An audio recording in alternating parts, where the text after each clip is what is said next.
Hey, Dave from the Ride On Network. Welcome back, or if you've never been here, welcome. Today we're going to talk about how to change flat tire, an essential skill for any bike rider. You got to do it if you got to know how to do it if you're out riding by yourself, so you don't get stuck. And you don't want to be that guy if you're in a group ride and you don't know how to change a flat and you hold up the group. So it's an essential skill for anybody riding a bike.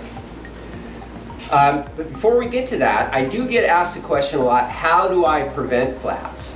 Well, pro tip here, you can't prevent flats. You can minimize them, but you can't prevent them. As sure as the sun rises in the east and sets in the west, mechanicals, flat tires, and crashes, they're a part of what we do. But I am going to go down a couple of things that I think you can do that will help you minimize the number of flats that you get. And then we'll get on to the changing of the flat. The first is tire pressure. Get yourself a good pump and keep your tires pumped up to the proper inflation. That's going to vary from rider to rider, but I'll just tell you that when we do the Hammerfest on Thursday night, I pump up my tires. I go to ride by Saturday morning and I'm down 10 to 15 PSI. So before every ride, pump your tires up to the proper tire pressure. You'll minimize the number of flats from debris, and you'll minimize the number of pinch flats. For the recreational riders, I recommend thorn-resistant tubes or tire liners. A thorn-resistant tube, this is same size tube as this. It's for the same size wheel, but look how much bigger that is.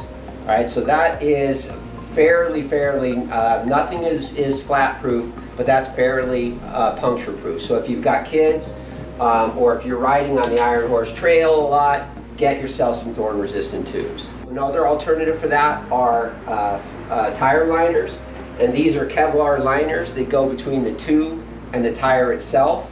And that will prevent things only from the direct, it doesn't help with a side puncture, but anything flat on the tire. Downside of these, again, going back to the tire pressure, this is kept in place by a properly inflated tire. So if you don't keep that tire pumped up, they're going to move around and really become useless. I do get asked a lot about slime. Do you have tubes with slime in them? Can I put slime in there?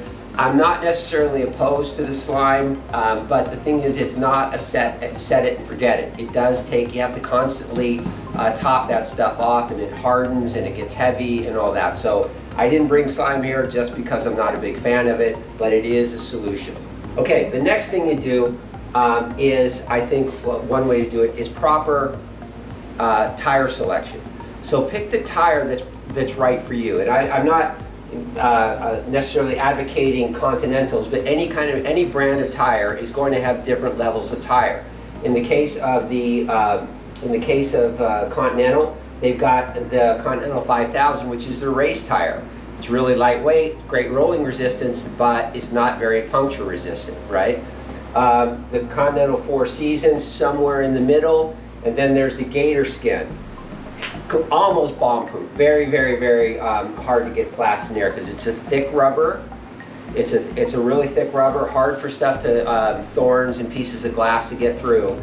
But the trade-off is it's heavier tire, much more rolling resistance. It's a lot thicker. So you just got to pick the right tire for the way you ride. Tubeless is very popular. It has been popular for years on mountain bikes and gravel bikes and cyclocross bikes. And it works phenomenal. Since going tubeless about 6 years ago on my mountain bikes and my off-road bikes, I've not had a flat in that same 6 years. It's now very popular on road bikes as well. And so this is a Continental 5000, and you'll see it right there. It says tubeless. The TL stands for tubeless or tubeless ready. And how that works is sealant goes inside there, very much like the slime, but this is good stuff.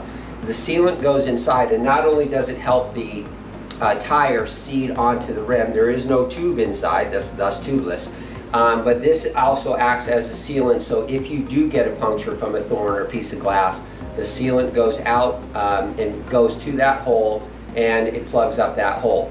I will tell you that I am there, as I said, on the mountain bike, on the mountain bikes and off-road. As I said, I haven't had to a flat in 6 years. I still use tubes on the road. My experience is that right now, when we had 615, all giant bikes came in tubeless, road bikes came in tubeless ready. We sent everyone out tubeless ready. I would say that we had a fairly good success rate, but there were some cases where it just didn't work for the individual riders. There's a certain art to maintaining the tube, certain art to getting the tire on and off, and it's messy, and if it doesn't work, it's really messy. So I haven't made the leap. Some people swear by it. I'll let you be the judge. If you have a tubeless ready tire, I strongly encourage you to at least give it a shot, and if it doesn't work out, a tubeless ready tire can work with tubeless or with a tube as well. These are all just different ways that you can help minimize the number of flats, but the reality is we're all going to get them sometimes, and for whatever reason they seem to come in threes.